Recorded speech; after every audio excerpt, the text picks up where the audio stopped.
Welcome, everybody, to another episode of Dan-A-Plooza. My guest at this time is a very talented actress, Stephanie Swift. So you can go ahead and make sure to follow Stephanie on her social medias at the official Stephanie Swift on Instagram, Stephanie Swift on YouTube, and on Facebook, Stephanie Swift. So make sure to go ahead, do all the follows, likes, subscribes as you follow on the social media world. Stephanie, thank you for Thank you, being on Dan. the show. I'm so happy to be here. Happy Oscar night, everybody. This is like Yes. our own version of like the Oscars. So I don't have a white carpet I guess it's a white carpet this year, which is like kind of goofy. But I don't know all about it, but I just know that's kind of like a lot of things. Like if you spill stuff on it, and it might clash. But oh well. So there's no Oh, carpets here. yes. Cats. So we'll say Oscars minus that, and then with you and me. And you're a good host. Oh, thank you. The only carpet we have here is cat carpet for kitty I cats. understand. So that's all that we have. Do you hear mine right over here? Thumper's just. Yeah. We have a giant cat tree. He's a Maine Coon, so he's crazy. Like he's honestly he's a kitten, but he's a full size cat. He has just wreaked a lot of havoc, caused a lot of problems, but I love him. So yeah.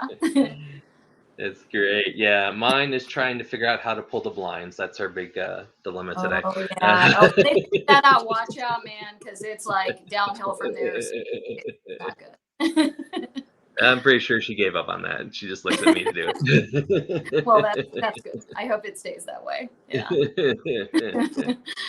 But since you are an actress, what made you decide that that was the good fit for you?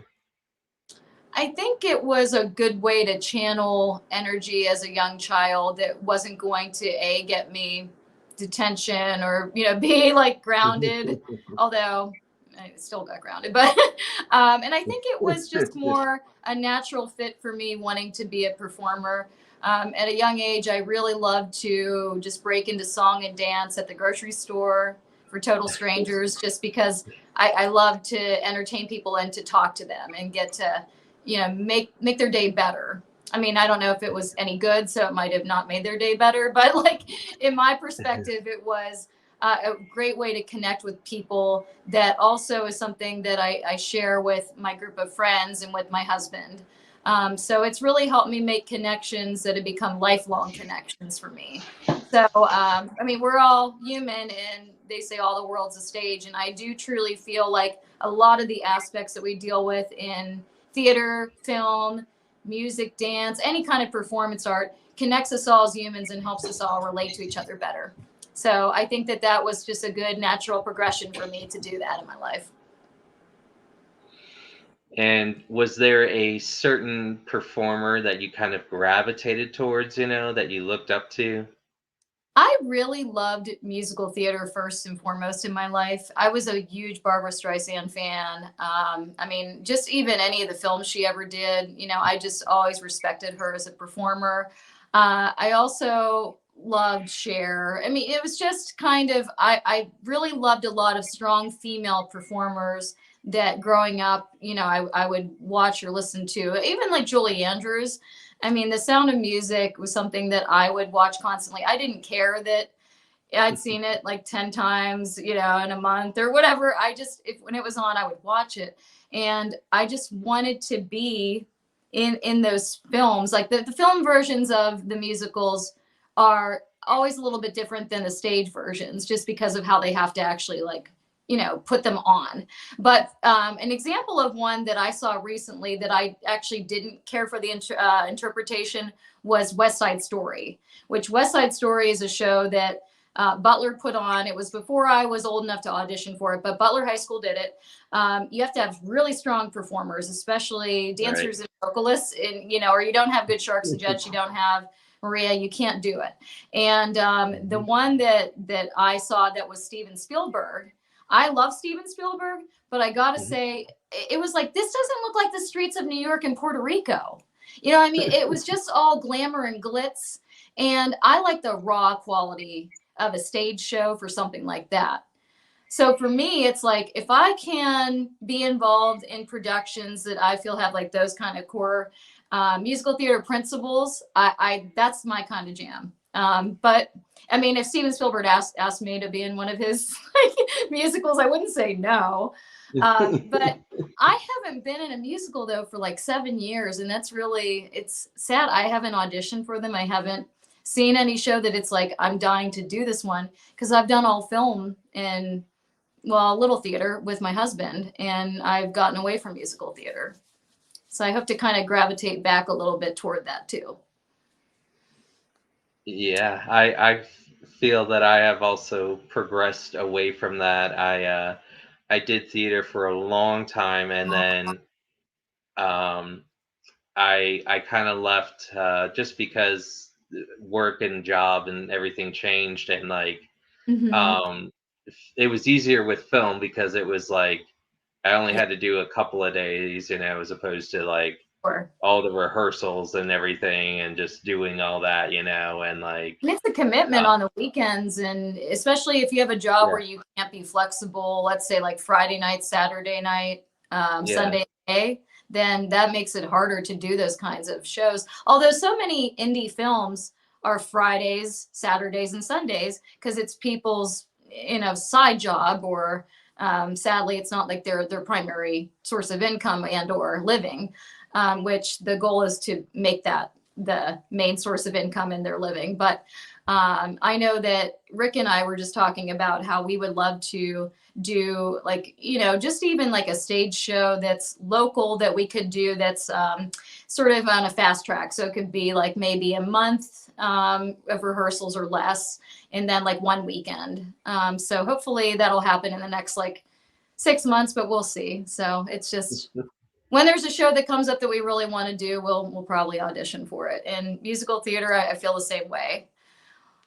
Although the pandemic did sadly close a few of the local theaters that we yeah. were involved with or that we love. Yeah. I thought I would share some of my acting inspirations with you, because that's what made me become an actor. Robin Williams is obviously my Oh first my inspiration. So Williams, God. I mean, talk about a man that truly, he wasn't just a triple threat. I mean, that man, his Mrs. Doubtfire, the Birdcage, I can't even, I can rattle off a million movies that I love him in. And it just, I never knew he struggled with depression so badly that yeah, ultimately that's what, sadly did that to him. And that makes me really, yeah, really, really, yep. really, really sad. Aladdin was the first thing that I saw him in. So Oh, I was in Aladdin. So I like to play roles that are the comedic roles. And there's a small theater that it's moved since I had been involved with it. It's the Gemini Theater. It's still called that. They're now in McKees Rocks. They used to be closer to me, which is like Point Breeze area. But anyways, they did Aladdin back in, I think it was 2012 ish. And I was the genie. So oh, there you go. that was fun to have a female spin, but I thought, well, Robin Williams was the genie, and brilliant. Also brilliant voice actor. Like talk about a guy that could do a billion voices. I mean, he's an inspiration for me for voiceover work for sure. Because I don't feel like there's many people that can have that much variety in their vocal range and, you know, not know they're chameleon. And he truly was a Right. chameleon. No, Mhm. no blue paint for you. No blue paint for me. Actually, it was kind of a weird. It was a green, like a neon green genie. Oh, It was kind of like I Dream of Genie, but a neon green version of it. So I'll send you a picture later.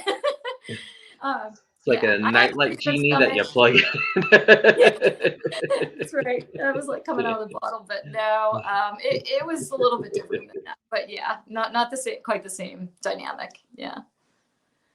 So Robin, John Lithgow, that was another. Oh, John Lithgow. Yeah, amazing. Were you a big fan of Third Rock from the Sun? Yeah, that's where I first saw him. That was a great show, and It I was was. really sad when they canceled that. I mean, I would watch that, and I love how he played off of who's the actress? I should remember her name, but the blonde, real tall. You know what I'm talking about? Yes. Oh, I need a lifeline. Somebody help. Yeah. But anyways, yeah, She played she Sally. Yes. yeah, Sally. Yeah, that's her character. Yep. Yeah. They were brilliant. I mean, there were so many people that were great on that show, but oh yeah, and he does great in serious roles too, which Oh yeah. that's. Did you like Robin Williams in the serious roles? Like when he was in, what was the one where he was like the guy that owned the photography shop? Do you remember? Have you ever seen that one? He 1 hour photo. Yeah, I didn't care for it. I mean, maybe it's No. just because I really like the more comedic aspect of his acting Yeah. that sort of took me back a little bit. Like it sort of disturbed me, which may that's what he was trying to do. Yeah. But I was like, I need some jokes, buddy. it's some jokes. The joke is Yeah. like, don't get your film developed here. Like, the joke's Yeah. on you for trusting this creeper. But no, yeah, it wasn't as much of my side of him that I care for it. But John Lithgow can do that convincingly, and I don't have an issue with it. Like he does it like beautifully. Oh yes. And then it's probably because we saw the movie multiple times in my English class. Like we watched it like I think for almost more than a month or so.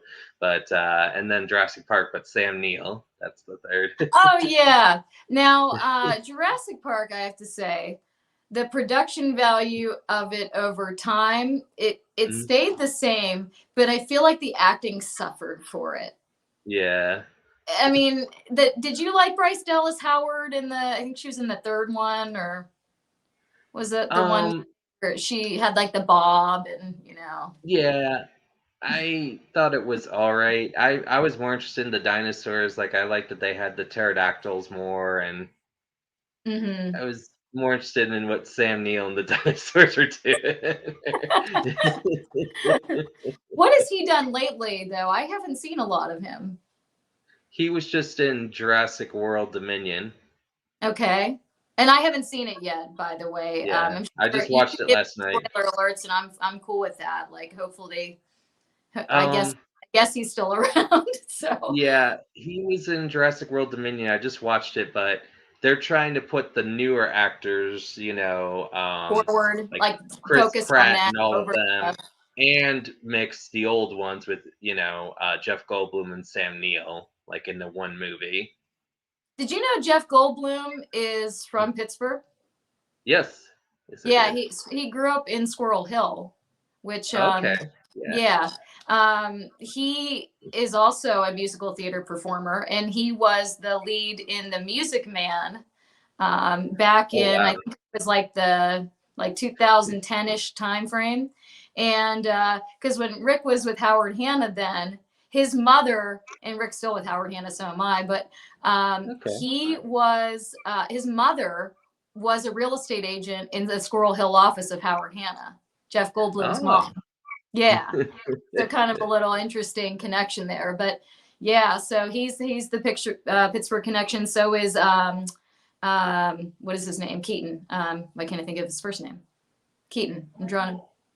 Michael Michael. Keaton? Thank you. Yeah. Gee, I was gonna say Keaton, but no, he's also a Pittsburgher, which is a fun connection. I was gonna either say with Michael Keaton or refer to the Keatons of Family Ties. Oh my gosh, Family Ties, yes, good show, But classic. Yeah. we saw Merlin like for more than a month in my English class, so I knew like all the Oh, lines of dialogue and everything. were Could you like quote reciting it. them to everybody? Yeah, I'd be like, so Sam's gonna do this and da da da da da. You know Because what they it's made us watch in English class like for a solid month was uh Hamlet, but it was what's his name? Blue Eyes. Like really he did Passion of the Christ. Mel Gibson. Mel Gibson, yes. Mel Gibson was Hamlet, and he was actually he was good. And I mean, I liked him not just from the acting perspective at that point in my life. I thought he was like a hottie, but So yeah, I didn't mind watching that. And Hamlet's a show that is Rick's going, what? No, Rick, you're the only hottie now, so you can stop, please. Plus, I think they're both too old to play Hamlet. Sorry, no offense. I love you. I just am saying, 30s. Although actors Ish. that are chameleons can be cast in roles, and it Oh doesn't yeah. truly your age. These days, like you saw the Irishman, I'm sure, right? When that came Yeah. out. What did you think of the de-aging of people with CGI? I'm not sold on it. I'm like a Yeah, traditional, it's kind of a just tough actual sell. makeup. Yeah. Yeah. But Yep. and it's interesting that you mentioned that because I think of Steve Martin as Cyrano de Bergerac, when he played that role in Roxanne, and normally I think Cyrano is like of a younger kind of Yes. character. Yep. Like 20s ish. Yeah. Hmm. So. I think it's interesting too that the dynamic in Hollywood or at other places has changed. Even we'll say in the indie scene that all these high schoolers that are supposedly high schoolers, like well, Stranger Things, for example, and that wasn't their fault. It was the pandemic and all of that. But it's like I don't buy that you're in your teens at all, because you're They don't act not. that way. I think I'm just gonna start like auditioning for and applying for a high school student and see what happens. I'll say, yeah, de-age this.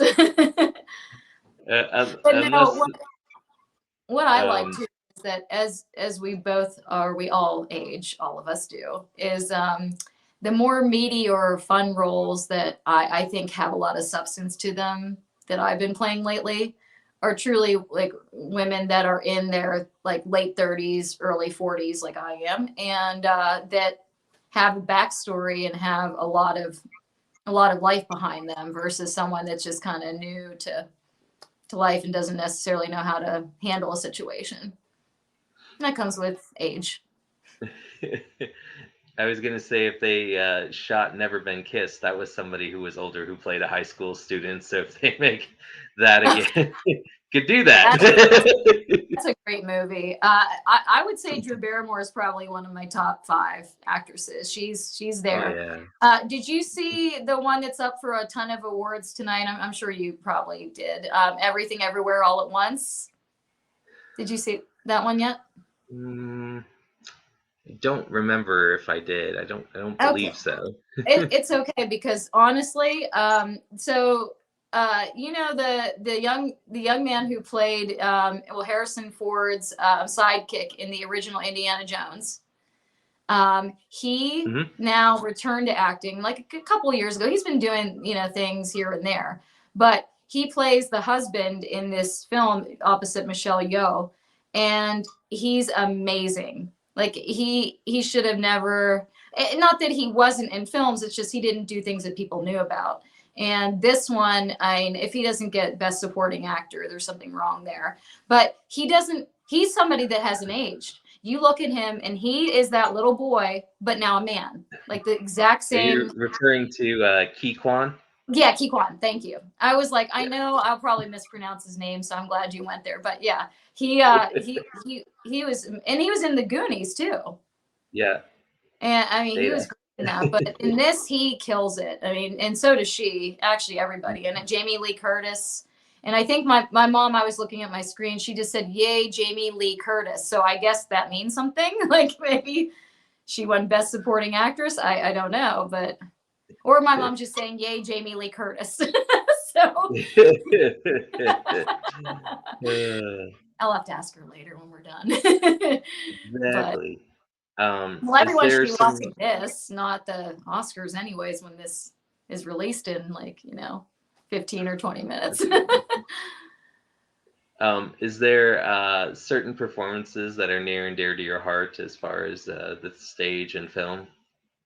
Yeah, I'll pick the stage one first. It was a dream role for me to play Mary Hatch in It's a Wonderful Life, the radio play, because Oh, I just, growing up, every Christmas we watched that movie, if not like 3 times, we would watch that. And I always loved the dynamic between her and Jimmy Stewart. And I just thought, like, this movie is such a classic, but the stage play is a radio play. So it's a play within a play. So the characters have scripts on stage, which is kind of nice. If you forget your line, you have it right there. But what makes it cool is you get to see the inner workings of them working the radio show. So things like the Foley has, their role where they're making the sound effects of like a car door opening, or when they're ringing the bells, or just all the different sound effects that go within that the audio experience of that particular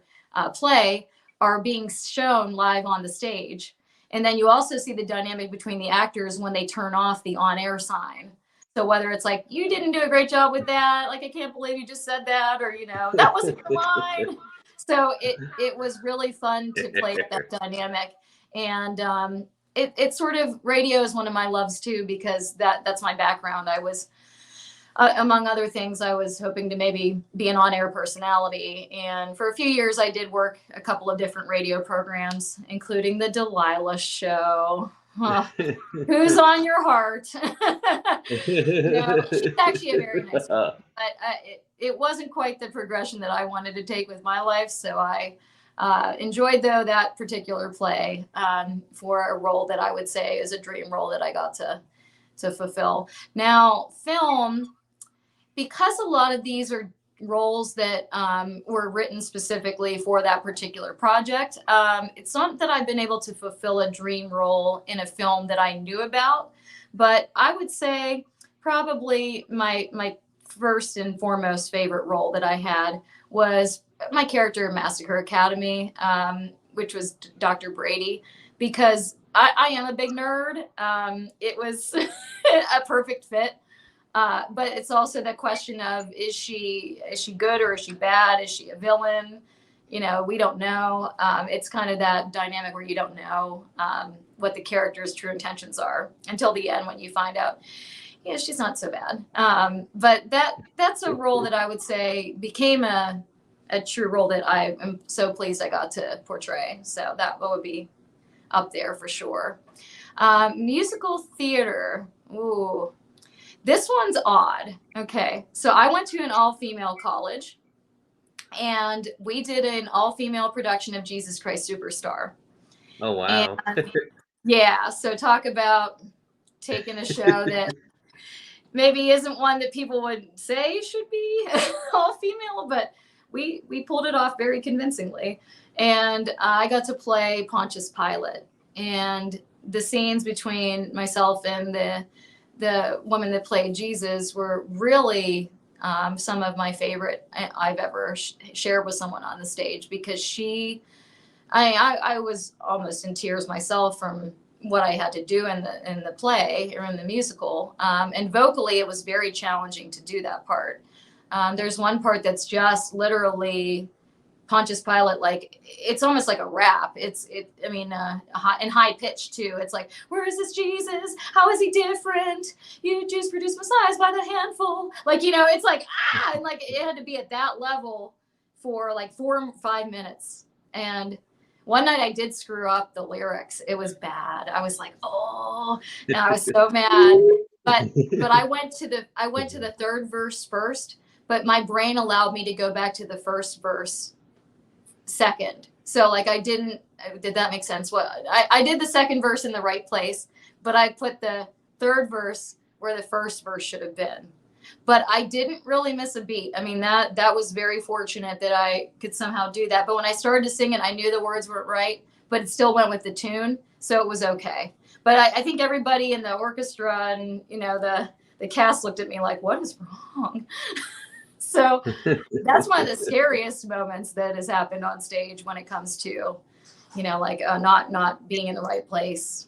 So that's though a role that I would say I'm truly honored to play. That in Dot in The Wiz was my Okay.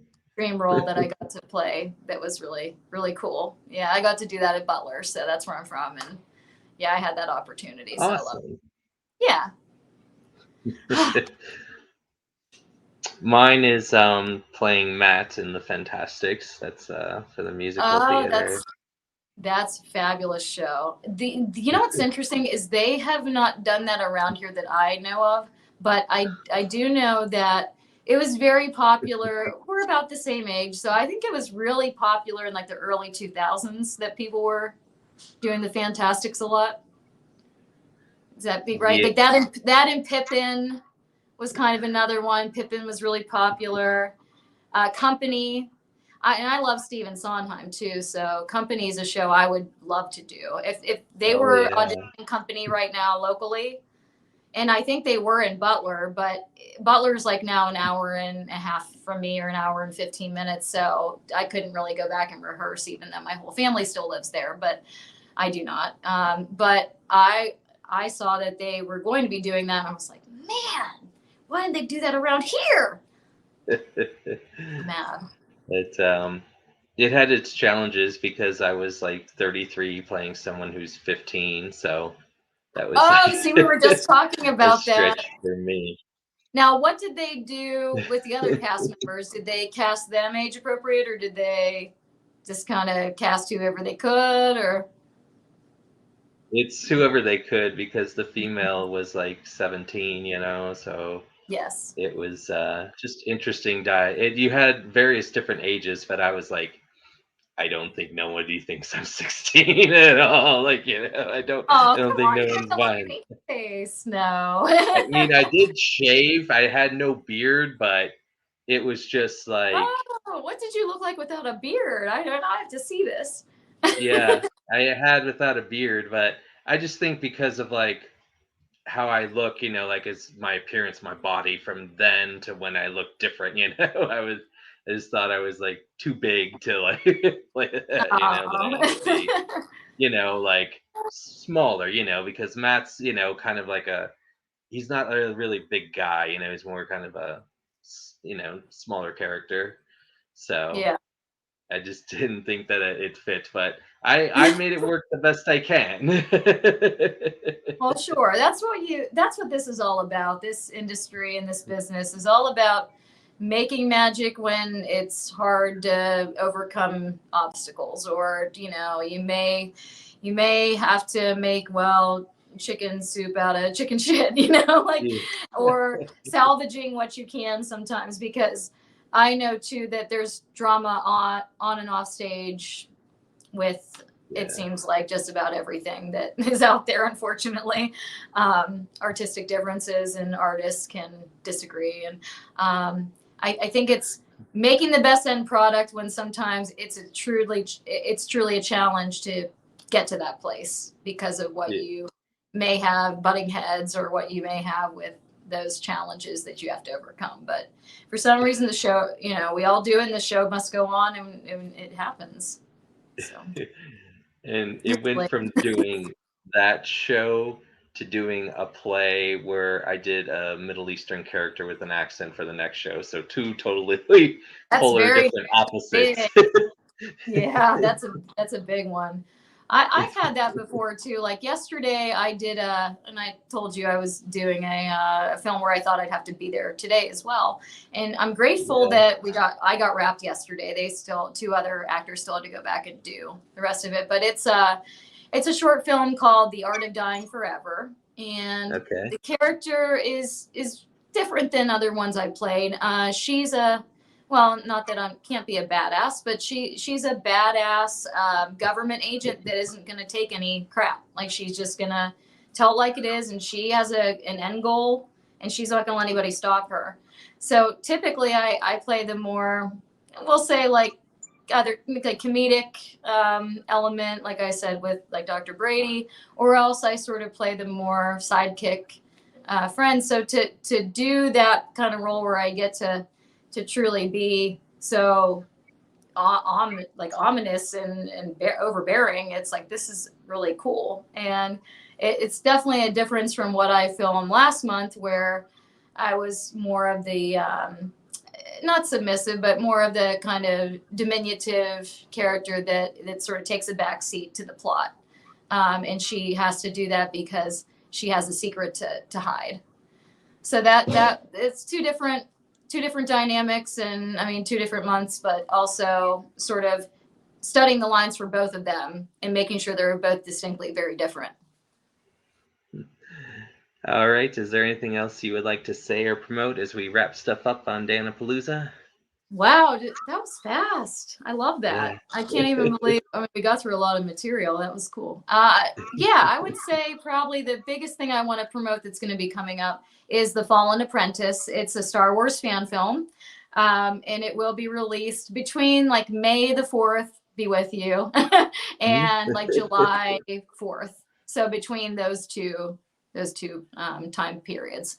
So it's going to be on something that you can go on a link, I'm sure, through Darrell's Playground is the name of the gentleman. It's Darrell Pooley, who wrote and directed and also acted in it. So it's going to be on his YouTube channel. So it's The Fallen Apprentice. And then again, I think that it's going to be between those two dates. So then the other one I'll be working on, but it won't be released until sometime in the fall, is Macabre Mountain. And that is a feature. It's Rick and I are both in it. I play Janie, who is the sister to the lead, and I'm a therapist, and also I'm helping with the case that my brother is working on. And then Rick plays Phoenix, so he's this kind of cavalier, cool guy that you don't know what his real dynamic is, and he's really that way in life, so it's perfect for him. I'm a little biased too. I was like, can Janie have a scene with Phoenix? I was trying Write together. it in. Yeah. And then Vert's coming out too. Vert had a screening in Parkersburg, and it went really well. It was in August, and now they're seeking distribution. So I think very soon you're going to hear about that being available to watch. So Vert by Dizzy Boy Productions. So I play Blanche, and I work at a front desk, and watch out, I have an agenda. So those are the three I think that, people should be watching out for. So yeah, but it was a great pleasure to talk to you. I'm so glad that we finally got to reconnect, and I feel like it's been a long time. So. And congratulations on your 150 episodes, and thank you for having me on. Is this 151? Yeah. It's a good number. Well, thank you everybody for watching. Dan-A-Plooza will be back Friday, March 24th, where we'll have independent filmmaker Sean with his movie Night of the Axe. We will have Glow wrestler Roxy Astor will be here on Dan-A-Plooza, and then we have burlesque dancer and aerial artist Coco La Fufu will be here as well. So stay tuned.